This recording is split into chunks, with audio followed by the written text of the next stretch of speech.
मित्रांनो, एक संन्यासी राजाच्या प्रशस्त राजवाड्यासमोर आला आणि राजाचा अहंकार उतरवण्यासाठी तो राजवाड्याच्या द्वारपालाला म्हणाला की महाराज, या धर्मशाळेत 2 दिवस राहायला एखादी खोली मिळेल का?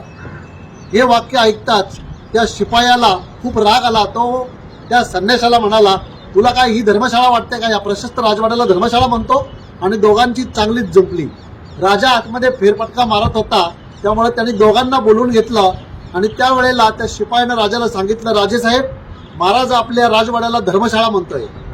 राजाला पण खूप राग आला. राजा त्या संन्याशाला म्हणाला, महाराज, तुम्ही या राजवाड्याला धर्मशाळा कसं काय म्हणता? तुम्हाला ही धर्मशाळा वाटते का? त्यावेळेला संन्याशी हसत हसत राजाला म्हणाला, राजेसाहेब, या राजवाड्यात तुमच्या अगोदर कोण राहत होतं?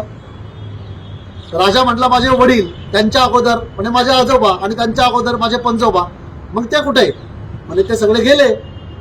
मग राजा जोपर्यंत त्यांचं काही जीवन होतं तोपर्यंत तिथे राहिले आणि गेले. पंजोबा आले, जीवन यापन केलं, गेले. आजोबा आले, जीवन यापन केलं, गेले. वडील आले, जीवन यापन केलं, गेले.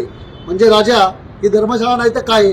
जोपर्यंत जीवन आहे तोपर्यंत लोक इथं थांबतात आणि संपला की निघून जातात.